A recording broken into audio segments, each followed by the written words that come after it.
Brother Cliff again with another question and answer time. Good to be with you today.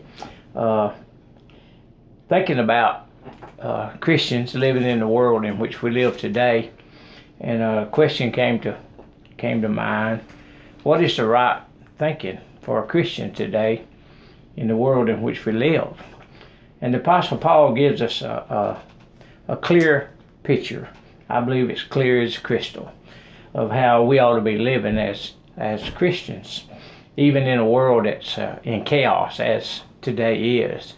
So much confusion and fear, and people are they just don't know what to do.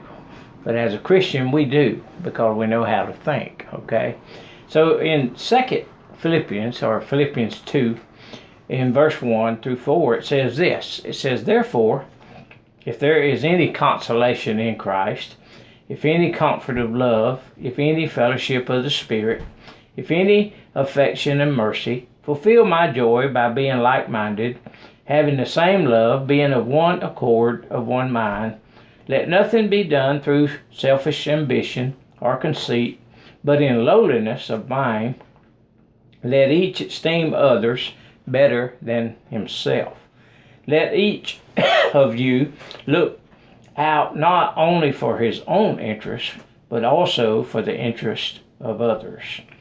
And then in verse 5, I'll just go ahead and read it, but I was going to mention it later. But in verse 5 it says, "Let this mind be in you, which was also in Christ Jesus."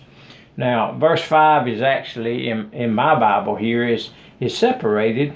The heading is different, but in actuality, Paul is giving us the standard by which we live and how we treat each other in this world. But first, verse 5 gives us the how-to. How can we do this? Okay, so let's look at it quickly. First of all, notice what he said. If we are in Christ Jesus, and any consolation whatsoever for being a Christian today, he said, then there's something that we need to do. And he said we need to be like-minded, having the same love, being of one accord, of one mind. Basically, he's saying here in this verse 2 that the joy of the Christian life is when we have the same thoughts and the same mindset when it comes to who we are and our purpose for being here. Every Christian has been given a mandate by the Lord. And when we fulfill that mandate, and what is that? To go into all the world and make disciples, baptizing them and teaching them to do the things that God has spoken to them in the Word. So we all have the same mission. So we have the same mindset here. He said, now if we stay in this spirit of one accord and one mind, then it affects how we treat each other. Well, the first thing he says we don't treat each other with selfish ambition. In other words, I don't use you for my own benefit or my own purpose. I don't try to manipulate or cause you to do something just to build myself up. I don't have selfish ambition when it comes to you as my brother or sister in Christ. We have that same mindset. We want to see both prosper. We want to see both lifted up. We want to see the whole family of God blessed, not just ourselves, okay? But then he says, don't be full of conceit. Don't get so full of ourselves and forget the importance of every person that's in the family of God. You know, sometimes I remind the church that we are a family, and we are a family that includes from the very youngest to the very oldest, and everyone in the family is important, okay? Every person, even that, you say, with that child that just got saved, I don't know who our last one was, or I think I baptized Connor Mathis last, but Connor is about, I don't know, 8 or 9 years old, I think, or something like that. But see, he's just as important to what God's doing at New Home as Brother Cliff is. So we got to see. In fact, he goes on and says, let us esteem others better than ourselves. In other words, look at one another in the sense that we are you know, I mean, we're lacking ourselves personally, but we love to see you prosper. We love to see you advance in your relationship with Christ, and that's very important.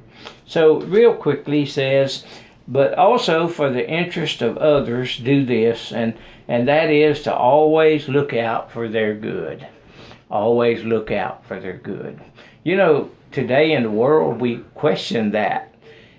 Is the things happening around us, is that for our good? Is our government working for our good? Is our job working for our good? Is what's happening around about us? And lots of times we would see that they're not working for our good. But that's not so in the Christian family, in the Christian relationship. We always work for each other's good. And we should have that in mind all the time. And he said, how do we do this?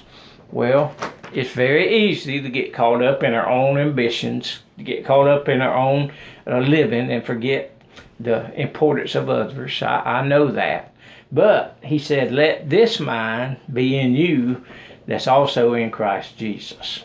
See, Jesus came, and the Bible tells us, and we haven't read it, but in this same chapter said that God he's humbled himself, and he gave his life, and he died for us, that we might be lifted up, that we might be saved. So if we have the mind of Christ, that's how we look at each other in this world today.